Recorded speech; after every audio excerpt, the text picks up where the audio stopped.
एक बात कह दें, अनुचित लगे तो क्षमा, पर कथा में यदि कथा सुन के व्याकुलता नहीं हुई भगवत मिलन की, तो कथा कहां सुनी आप? जोशी जी कथा करने आते हैं नित्य मीराबाई के यहां, और नन्ही सी मीरा सामने बैठ करके कथा सुनती है। कथा करने के बाद जब जोशी जी जा रहे होते हैं, सब लोग आकर के प्रणाम करते हैं जोशी जी को, पर मीरा आकर के उनका कुर्ता पकड़ लेती है और कहती है मेरे एक प्रश्न का उत्तर दीजिए ना। जोशी जी सोचते हैं छोटी सी लाली ज्यादा से ज्यादा क्या पूछेगी,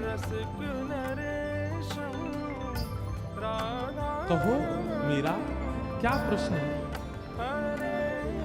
नेत्र सजल हैं छोटी सी मीरा के, बड़े बड़े नेत्रों में अश्रुबिंद, और कहती है आप जिनकी कथा सुनाते हो, आप जिनके बारे में मंच पर बैठ के बोलते हो, जिनके गुण ऐसे, कर्म ऐसे, रूप ऐसा, स्वभाव ऐसा, कि जिनके बारे में आप बोलते हो, ये मुझे कब मिलेंगे, ये मुझे कब मिलेंगे। ऐसी जिज्ञासा आज तक जोशी जी से किसी ने नहीं की है जैसी वो छोटी सी मीरा कर रही है।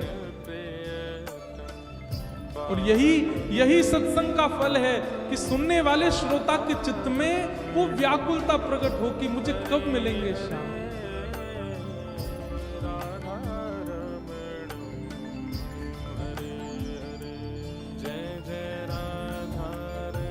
जोशी जी से कहती है मीराबाई, आप इतना सुंदर उनका चरित्र सुनाते हैं, इतनी सुंदर सुंदर उनकी बातें बताते हैं, आप मिले हो उनसे। ये जो उनकी व्याकुलता है, यही भक्ति में आवश्यक है।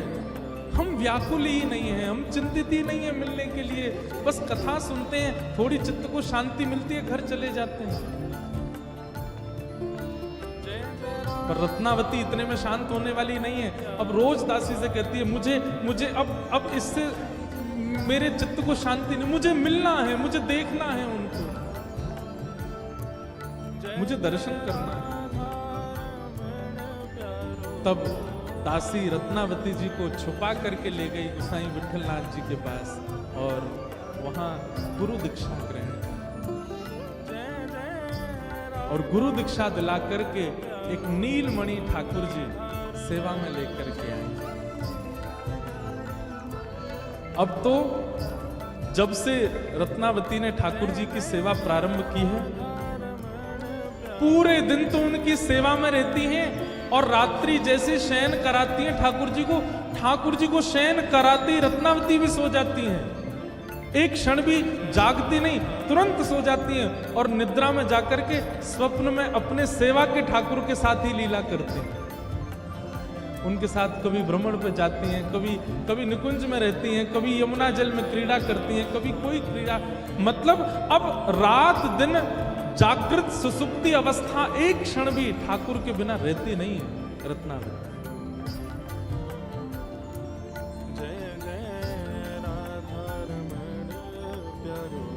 दिन रात ठाकुर जी की सेवा में रहती है। बंधुओं,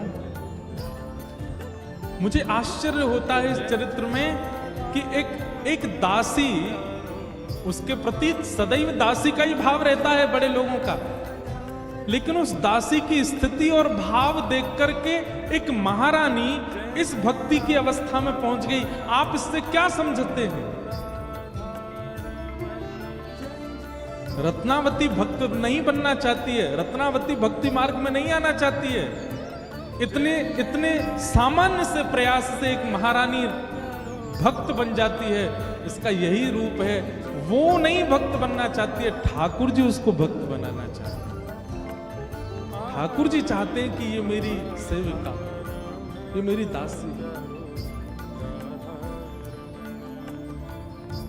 श्रीमद् भागवत के 10वें स्कंद में भक्तों के लक्षण बताए गए, और उनमें परम भागवत के लक्षणों में यही बात कही गई है कि उनको हरि प्रिय हैं, ये भक्त नहीं है। परम भागवत कौन है? बोले हरि को जो प्रिय हैं वो परम भागवत। एक बात हम कह दें, हमको कोई इस बात को कहने में संकोच नहीं है, हम सबको हरि प्रिय हैं, पर हम में से कुछ ही होंगे जिनको हरि प्रेम करते हैं, जो हरि के प्रिय हैं। हमारी भक्ति की स्थिति इतनी ही है कि हमको हरि और अच्छे लगते हैं, और अच्छे लगते हैं, और प्यारे लगते हैं, पर हरि को हम कब प्यारे लगेंगे? रत्नावती को हरि प्रिय नहीं है, हरि को रत्नावती प्रिय है। आप बड़े बड़े महापुरुषों की कथा सुनकर के भी हरि प्रिय नहीं बन पाते, तो दास जी के प्रवचन सुनकर के हरि प्रिय बन जाते हैं। ठाकुर जी की दृष्टि। नारायण कवि गाते हैं,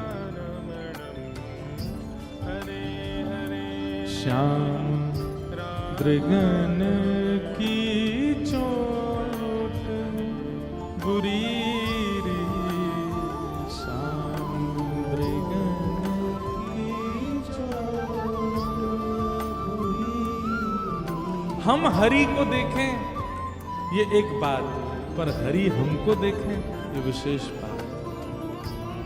ये कथा इसलिए सुनी जा रही है, तिलक इसलिए लगाया जाता है, कंठी इसलिए पहनी जाती है, वैष्णव पथ पर इसलिए चला जाता है कि कभी उनकी दृष्टि हम पर पड़ जाए, लेकिन उनकी दृष्टि पड़ गई तो स्थिति ऐसी हो जाएगी। श्याम दृगन की चोट बुरी रे, श्याम दृगन की चोट बुरी, श्याम दृगन की